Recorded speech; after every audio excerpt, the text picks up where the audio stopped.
And I'm Steve Oakers, and I have two lovely ladies with me today. And this is Leadership Conversations with Megan and Steve. And this is real life conversations. And so we're just going to go through a conversation with Rachael. It's real life that you know it because my fro is the biggest it's ever been today. You know, I keep on seeing friends that are women on Facebook saying that their face looks the best it's ever have because they haven't worn makeup in a couple weeks. And so I thought that I would participate with no product in my hair today. So we're seeing how it rocks. But real life conversations, leadership. I'm Steve in Grand Rapids, and Megan, you want to introduce yourself, and then we'll get to Rachael. Yeah, I'm Megan. Still Megan. I'm Blue West Properties, residential real estate brokerage in Grand Haven. I am non-essential, so I'm not working. So I hang out with people that I love and try to inspire and navigate in this interesting time of uncertainty. That's me. Right. I'm also a homeschool mother. I'm a homeschool mother. Yeah, for the rest of the year. Amen. And Rachael, you are in the same space, right? You are in Grand Rapids. You are a homeschool Yes, mother. I am also deemed non-essential, however, working from home. So trying to navigate home and homeschooling. And today my husband came out at like 1:45 and he's like, "Where's the lunch?" Apparently I had promised him lunch the day before. He's been doing a lot of the cooking and I completely forgot. And he's like, "Listen, you're supposed to be doing it all. You're doing it most right now." So anyways. No grace. I mean, where's the grace? So I whipped up lunch and now I'm doing it all again. I like it. Okay, good.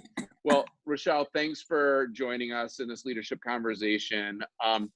We always just start with, just a background of who you are, right? What your role is, and then like sort of who you're leading. So if you don't mind starting with that, and then I'm going to turn it over really to Megan with a bunch of the questions that you guys have talked through and thought through as we believe that this brings value to the people that are watching now. Sure. So I am Rachael Scott, currently residing in Grand Rapids, Michigan. I work at Rockford Construction. I'm a vice president of business development there, so within the real estate development group. So my role is really to look at new opportunities and then take those opportunities through from start to finish. Obviously, I do that with a whole team of individuals. And one of the main projects I've currently been working on has been around Amplify GR as well, which is in the 49506 zip code. Just because I think it's fun, where were you before you were in Grand Rapids? I was in New York. So I'm originally from Haiti, but I grew up in New York City. And so I was on Wall Street at Deutsche Bank doing real estate stuff there, corporate real estate stuff there. And then my husband dragged me by the hair to Grand Rapids, and I've been happy ever since. This is something to talk about with Rachael because we actually interviewed her for 45 minutes, and then I Googled her later and said, how interesting that didn't come up. Where did you go to undergrad? Where'd you go to university? I told you she wouldn't like it. Yeah. I'm like, why is this relevant? There's also so cool. It really is to most people. I mean, listen, I went to Ferris State University. I'm nothing against Ferris, but one of the things I love about you most is the humility that never did it come up with you. And I know people, who immediately lead with whatever their Michigan home team is. And, so I do think it is relevant information inside of this space, your background. Well, interesting. So I went to Yale undergrad and I went to Harvard Business School. And the reason I don't lead with it is because I realized very quickly that I'm really not that special. So, and I also, having walked a ton of walks in life, that I have met some people who are so much smarter than me who do not have a degree to their name. And others who have 200,000 degrees and letters and all that other stuff after their names, and they don't know shit. So I think it's, one of the many data points that define me.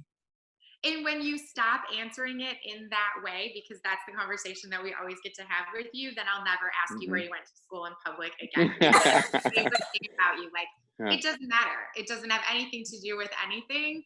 And it's certainly not my favorite thing about you, but I definitely like how you answer that one. So will you tell us what's up at Rockford now? Like, what's going on? If you guys aren't familiar with Rockford Construction, it's one of the largest commercial construction companies in can I say the Midwest or Michigan for sure, right?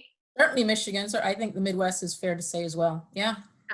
So what's the jam? What's it look like? So for Rockford, you know, safety has always been number one for our team and the community that we serve. So COVID-19 is yet another opportunity for us to demonstrate that safety. I think like everyone else, we've been adhering to the governor's executive order and federal government and suggestions made by the CDC, World Health Organization, et cetera, et cetera. Our tenants obviously are very important to us. And we know that many of them have been extremely impacted by having to close their doors. So we've been working closely with them to connect them with any importance. We're also extremely grateful that at least our essential contracts can move forward. Quite a few of our contracts have had to hit the pause button, but we're grateful that essential contracts can move forward. So critical infrastructure workers or minimum business operations, if it's essential, it's deemed essential, and we serve those clients as a result. We've also been sharing via social media. That's really our communications group and our property management group. So sharing via social media and with team members and residents, any offerings that they have for takeout or gift cards to continue encouraging people to support businesses. You know, so issues with supply. Sorry? Do you have issues with supply?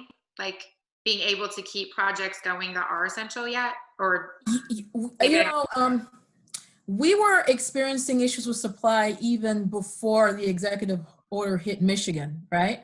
So no, because I had a conversation with one of our team leads, and they said when China was experiencing the height where it was at the peak of their COVID-19 epidemic at the time, now a pandemic, but epidemic, that was already impacting supply. But to the extent that supply has been further impacted, I can't speak to that, but I would assume yes. Speak to it. How, Rachael, I think it's interesting, the essential to non-essential conversation, when I'm not a big fan of the word, right? Because Sure. I deem everybody essential, right? But I get that's the verbiage that we're using right now. But how has Rockford defined that, right? How did you guys go through that process of saying, like, I can do this, but I can't do that, right? I can, like, and we see that in our industry, Megan and I right now, of like, okay, how far can I take the line? Where is the line? It's really gray, or it's black and white, depending on who you're talking to, right? So how did you guys sort of, as an organization, lead in that, saying we're going to lead in this way of safety, and in safety for our workers, for their families, and then for the greater good of the community? Like, how did you deem essential to make sure that you were falling within that safety boundaries that you felt were important as a company? Sure, and I mean, I should preface this by saying the executive leadership team, so higher up than I am, they provided an all teams hand meeting a couple of days ago, where they expressed how exactly they went through that. But a lot of it was, again, all around adhering to the governor's executive order and the recommendations from the CDC. As you may know, Rockford does construction across the nation, and every state has its own definitions, right? That's where all the criteria, yeah, and all the criteria. And so I know that they really, our president of construction really looked into all the criteria on a state-by-state basis to determine what could be deemed essential and not. At the end of the day, if any critical infrastructure workers or people who are somehow involved in doing minimum business operations, those are what were deemed essential. And if Rockford is considered a supplier to those clients, even in the form of construction, and that decision was made. Mm-hmm. Wow. That sounds like a lot of moving very quickly and shifting and trying to figure out things very, very quickly. Yeah, but I mean, yes. And I think it really varies. My husband's in the manufacturing world, and quite a few of his plants have been deemed essential because they make parts for ventilators. And so a lot of the plants are running, but some of them aren't. I mean, again, it's on a state by state basis, and he's got plants in across the world. So it's incredibly complicated. So we had this conversation, and I said, I want you to like fix this for me with your economist mind. A little ago, right? I just want you to please create the spreadsheet for me, because Rachael is one of the most humble people I've ever met. She's also one of the most authentic. She's not afraid to share her stuff. And I love your answer to it, which was like, that's both not possible and that's not how I'm thinking about this right now. Will you regurgitate a little bit of that or replay that? Sure. First of all, I think it's super cute that you define me as having an economist mind. If there are any economists out there, you will know I do have an economist mind.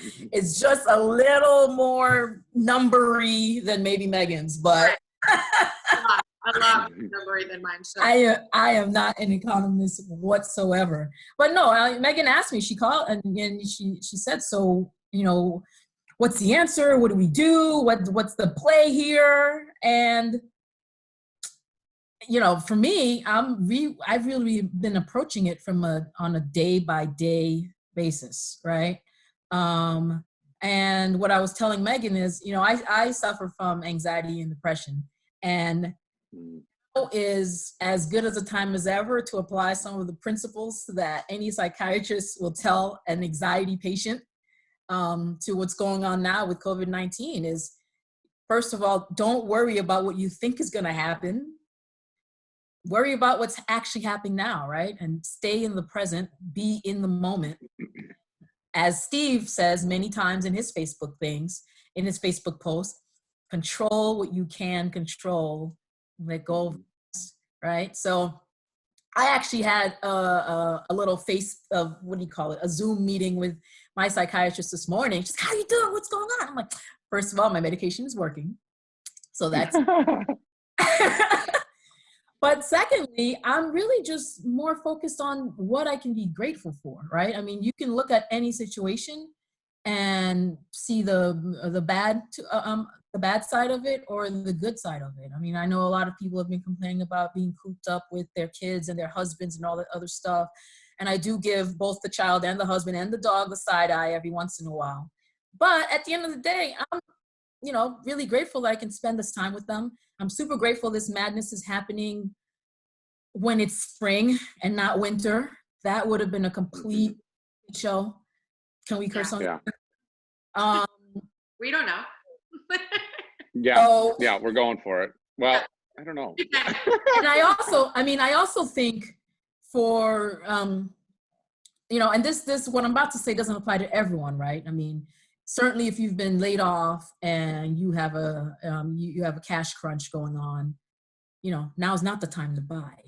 But for others who maybe still have their jobs, or others who have done a good job paying themselves first, the way I've always told people to do, pay yourself first, save first. That's what you should be doing with your money as soon as your paycheck comes. For those who have done that, this is actually the right opportunity to buy, right? Because this too shall pass. And when it does, you'll be in a better position. That said, my heart does go out to those who are not in that position, right? And there are those of us who are scrambling. But I think it still goes back to focus on what you can control. Yeah. Is that the sentiment that you're seeing from most people? I mean, you've got a lot of people that work with you. Are you seeing more of the fear mongering, or are you seeing more of the helper? How do we fix this? What do we do? I have seen a lot of people step up, including you and Steve, lend a hand, see how you can be, how you can contribute to what's going on. I've seen a lot of that. I've also been impressed by how quickly my team has adapted to these Zoom meetings, these conference calls. It's something I've always been accustomed to. I led a team out of Poland sitting at my desk in New York for 3 years, and this is what we did. So I'm used to that. But it's been really nice to see how quickly people have adapted. And interestingly enough, one of my coworkers actually said he feels like some deals are actually gaining momentum because people aren't waiting to see when they can all meet in person, right? It's just, okay, let's set up a meeting, a Zoom meeting quickly, and let's get it done. And deals are actually moving faster as a result of that, right? And it goes back to looking at the silver linings of everything that's going on. So you were talking about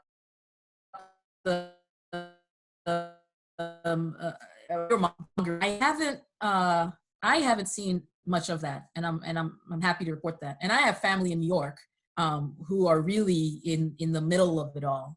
I think they are experiencing things quite differently than we are here in Michigan. I think things are much harder for them there. But even they have gotten back to that space of, okay, let's take this day by day. What can we control? Okay, we can't go outside. We can't see people. Let's have Zoom family reunions. So we're having family reunions. And these are people I probably see once a year, and now we're Zooming it up like 3 times a week. Is it still scary there? I mean, is that what they're saying? Is it in New York, is it still scary? Because aren't both your sisters there? My oldest sister's in Philadelphia. Okay. She's a doctor, and she's right. Her own set of fears, being a doctor. My younger sister is in New Rochelle, which is where it all, where the outbreak, I believe, started. But she's taking it upon herself to exercise every day, which, she may not have had the opportunity to do if she was leaving the house all the time. Wow. Yeah, it's amazing how communication shifted so quickly, right?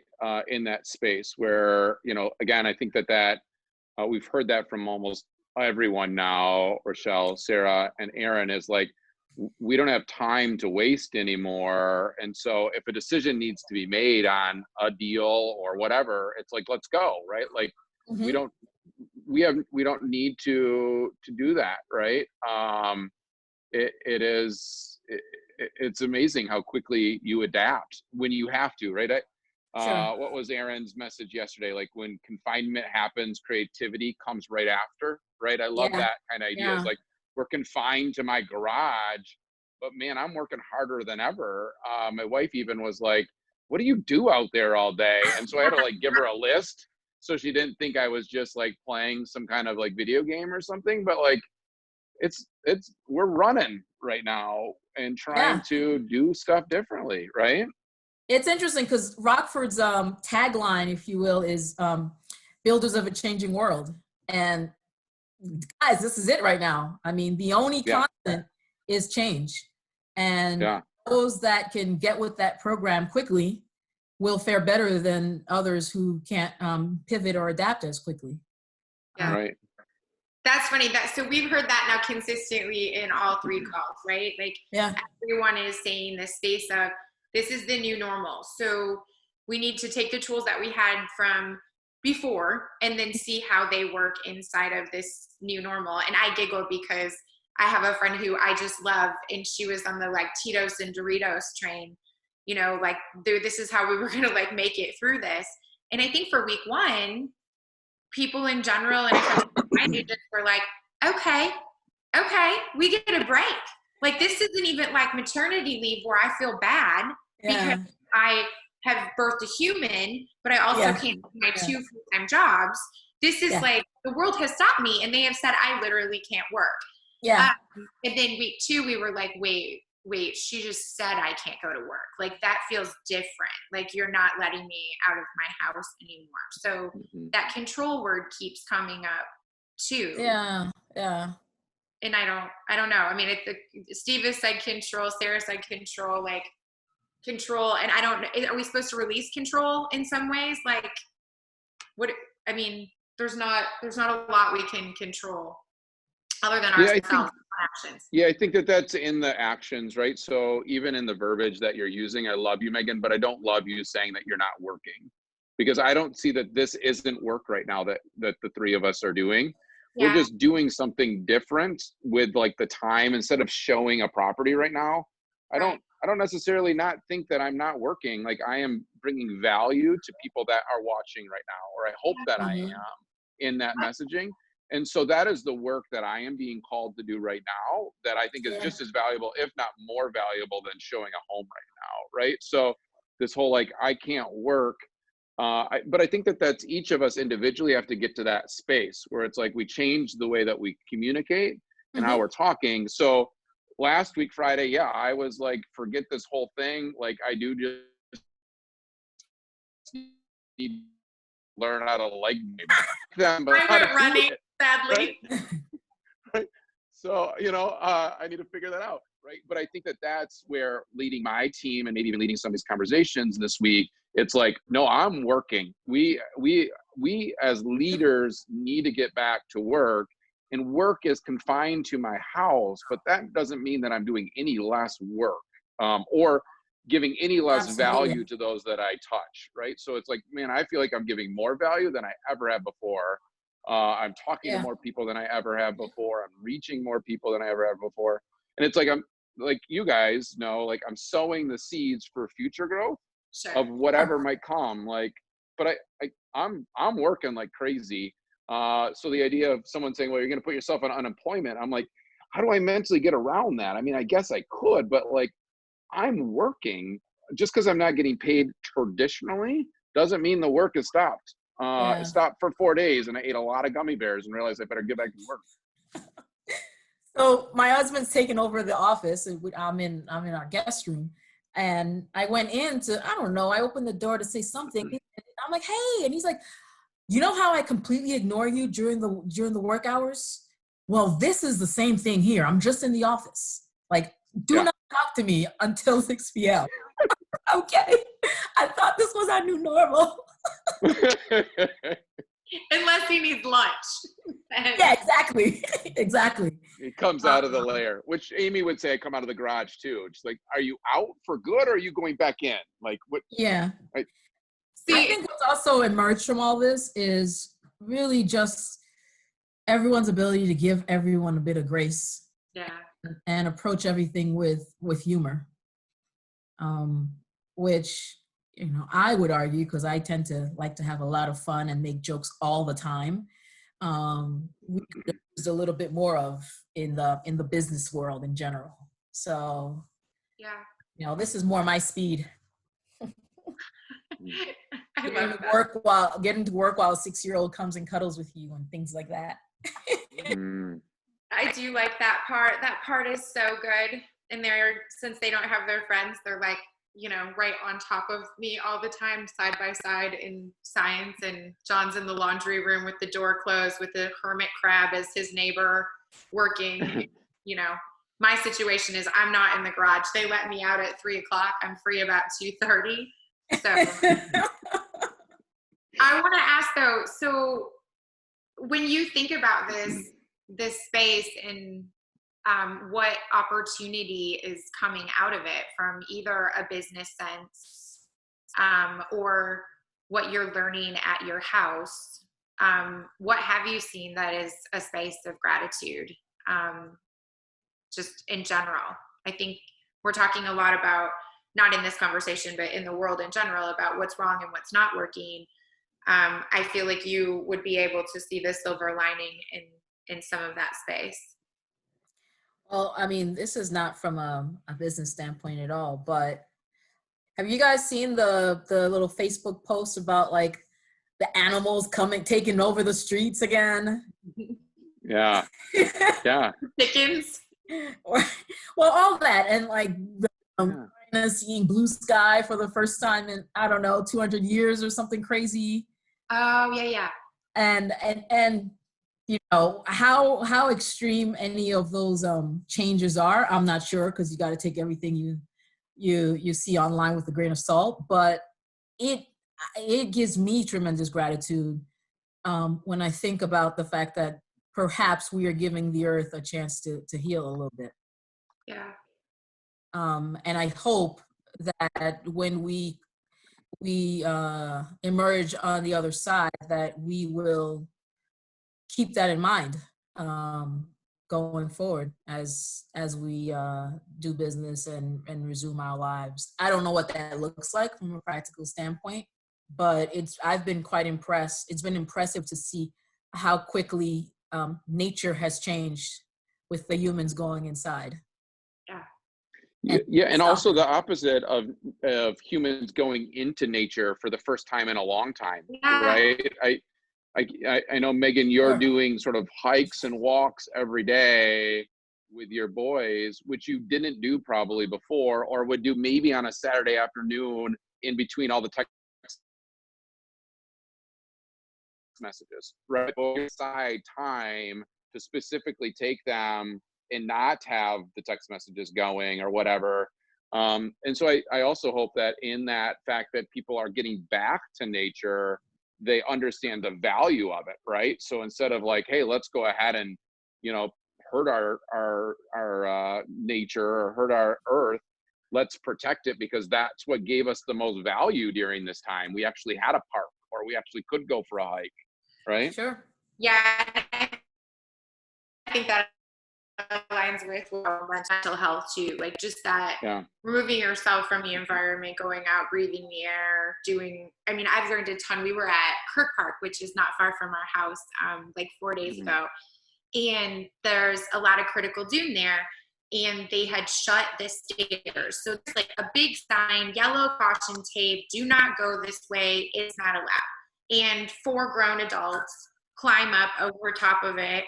And my sons are standing there, and my younger son, who just came in full camo and will probably be like an Army Ranger or something, said, well, that's not right. And I said, it's a choice.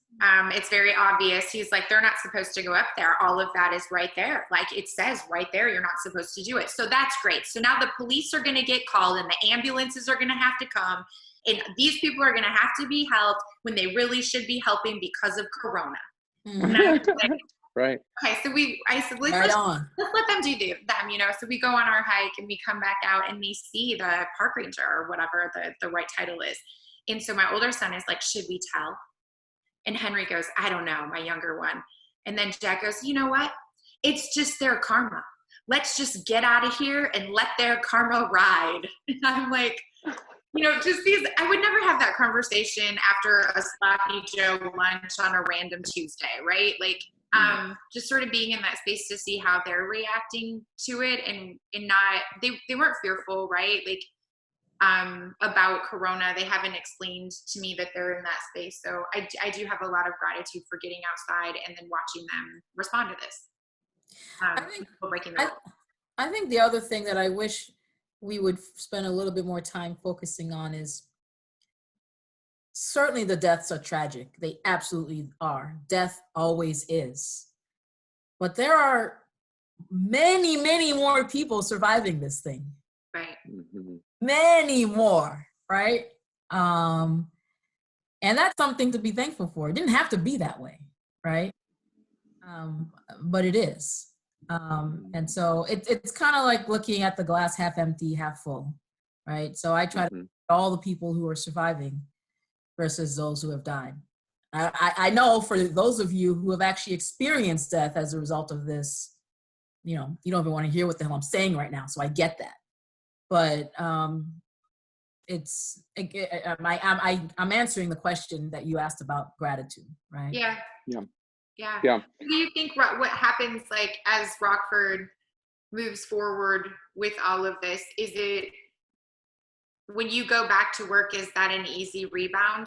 I mean, can everybody just come back in when they're ready, or do you think that there'll be loss of projects, loss of things like that? You know my answer, right? I don't know. I don't know. There are some projects I don't know for many reasons. One, I can't tell the future, and two, I only manage a sliver of all that Rockford does, right? So I certainly don't want to speak for all of our leaders. Having said that, my understanding is if a lot of projects have been put on hold and not canceled, I would imagine that means they will be unpaused in the future, and people can get back to those projects. Do I envision that all of the projects that have now been put on hold will move forward? Probably not. Right. But I'd like to be optimistic and positive and think that many of them will forge on. Yeah. Not sure. A question I am wrestling with personally, so this is always my personal therapy whenever I do these as well. So is like, I know you two ladies are very similar to me. And so Amy and I at home are having this debate. I am a fight and she is a flight. That's just how our life. Amy's like, you can't do it. And I'm like, do what? And she's like, go to the hospital and volunteer. Like, I know you want in the game. Like, your game is to sit your butt at home. And so we had that argument the other night of, well, I have my medical assisting degree from 20 years ago, and I find that paper and put it to work. And she said, no, you can't. So how do you, maybe this is just me talking, but have you had that sense as like, hey, how do I balance this? Like, sit at home is my battlefield and I need to stay here to help others, compared to like, I'm a fighter, let me in the game. I want in the game. Have you guys had that at all or no? Well, I'm not a fighter. You said fight or flight. I'm like, what about the option of just huddled in a corner and just waiting for it to all go away? Because that's me. Whatever that option is. Okay. Freeze or whatever. Yeah. But no, I mean, I don't have that desire to run to any hospital right now. I'd be lying to you if I did. And I commend our healthcare workers who are on the front lines. I mean, it takes a special person to do that. Yeah. My sister included. However, what I do have is, what do you call it? Relative means, right? And so when my family members call and say they've just been laid off, first thing I want to do is send them a check so they don't have to worry about that piece of it, right? Because that's how I can help. But I think every one of us can help in different ways, even if it is just sitting your ass home and not going anywhere. Yeah. A lot of times, and it depends on when you catch me, a lot of times I feel helpless. Like I'm just watching your president on the news saying whatever he's saying, and I just feel helpless. Like I'm not doing enough, right? How do you work through that, Rachael? How do you work through that feeling of like, what is my piece in it? I feel like I can't help. How are you mentally shaping in that space? Because there's plenty of people I think listening or would be listening that would be a value too, of saying like, I feel that way too, right? Like how do I say that's okay for me right now? So for me, the way I choose to help, other than donating financially, is connecting to people, reaching out. And we certainly have more time now to sit down and actually have a conversation. And I say that because, sitting at home in place is really about maintaining our physical health, but our mental health it needs attention, right? Mm-hmm. One of the biggest things you can do to improve mental health is to connect, right? Particularly to those who want nothing more than to be in that corner like this which I've done before, and just wait for it to all go away. Right? Right. And so that's how the idea, my sister and I conjured up the idea to have our Zoom connection meetings, including the old folks, reaching out to to my husband's grandmother, who's 97 and sheltered in place by herself. Yeah. Like that has got to be lonely. And it goes back to the gratitude, right? I'm grateful that at least I'm here with my husband and son and the dog, who certainly get on my nerves, but I actually have people around to get on my nerves, right? So yeah, I think, and that's something everyone can do, which is connect, check in on people, not just a text, hey, how are you doing? Like phone call or a FaceTime, like no, really doing. I think that's a long way. So did people do that for you initially? Like, did you feel that right away? Were that people like, were your people, or how did you balance, or did you have to do that first to get your group around you? We heard that from Aaron yesterday too, right? And even Sarah's, who's your group, right? Who are your people? And how are you defining that group to sort of walk beside as quickly as possible? So I love my people. That's my people. And pretty much they've gotten to the point, because they've seen me the depression or anxiety episodes, whatever you want to call them. I think I've had like 4 in my lifetime.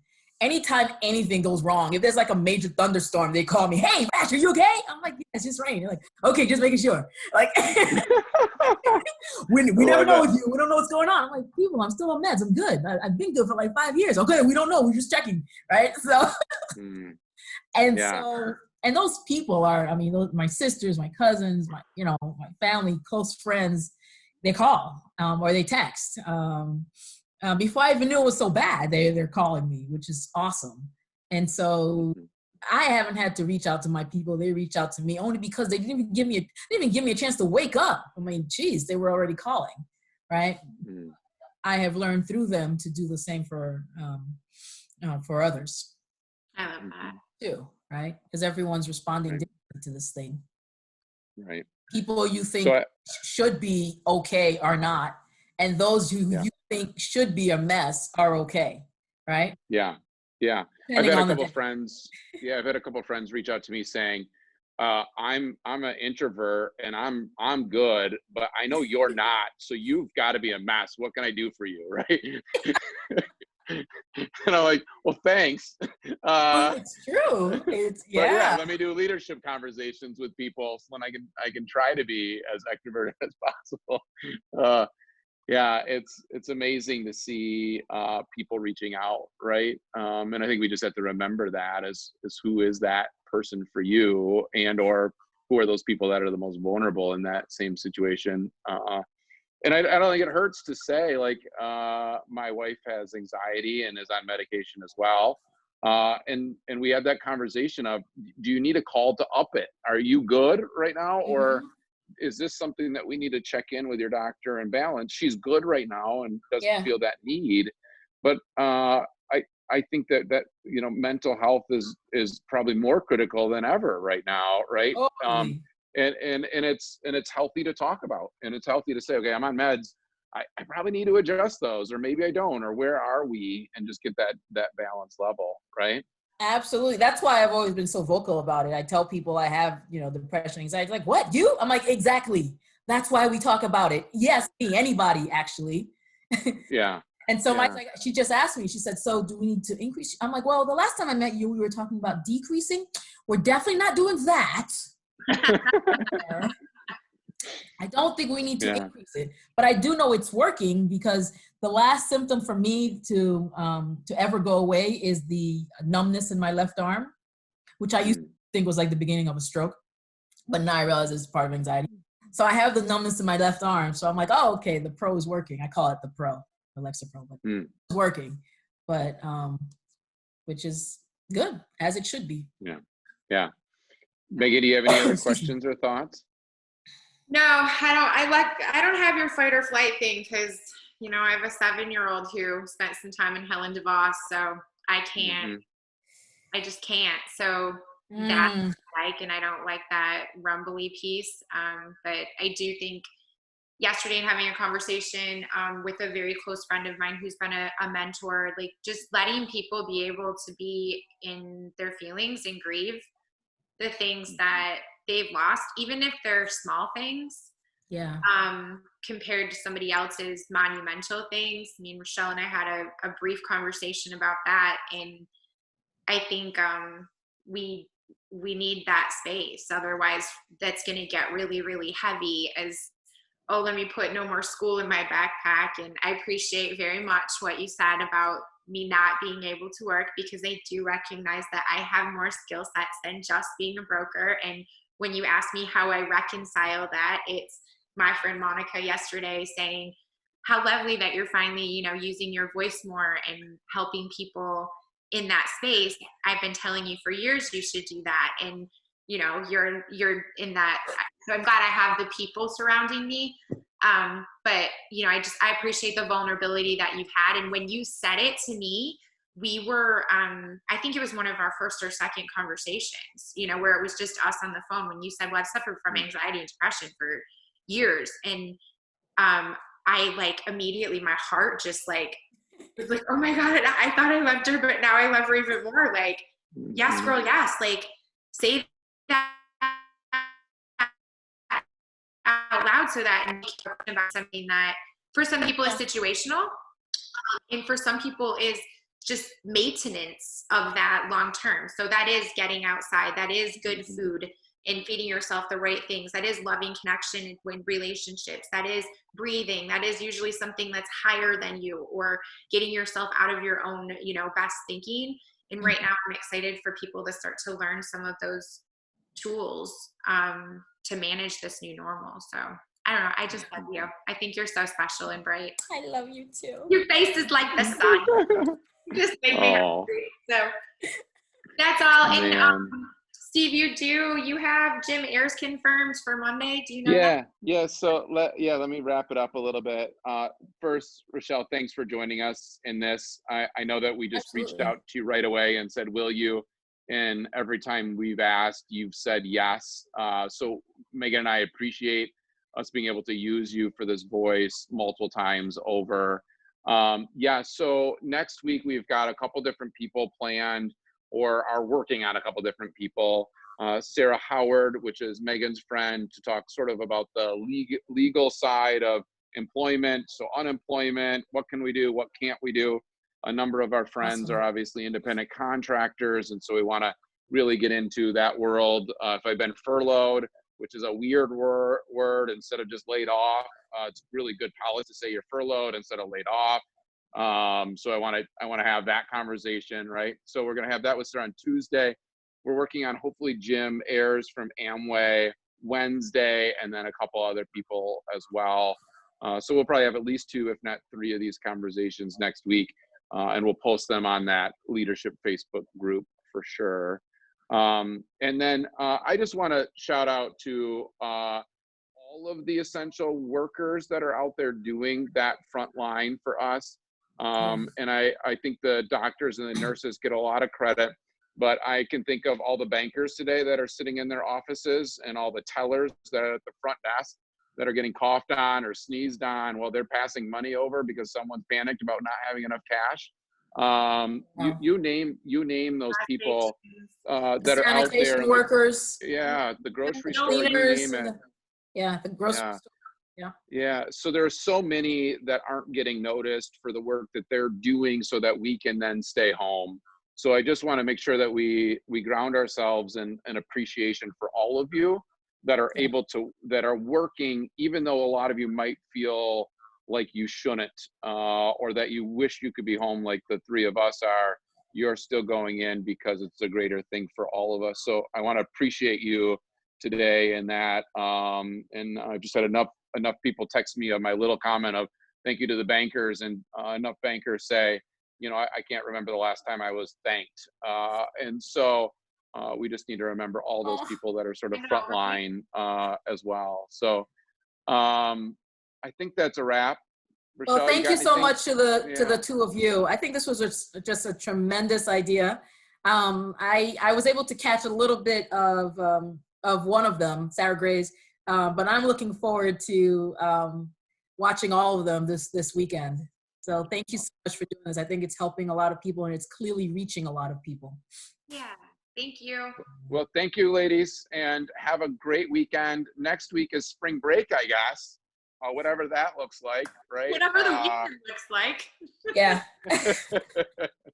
Enjoy the sunshine and your children. Thank you, everyone, for watching. We're out. Bye.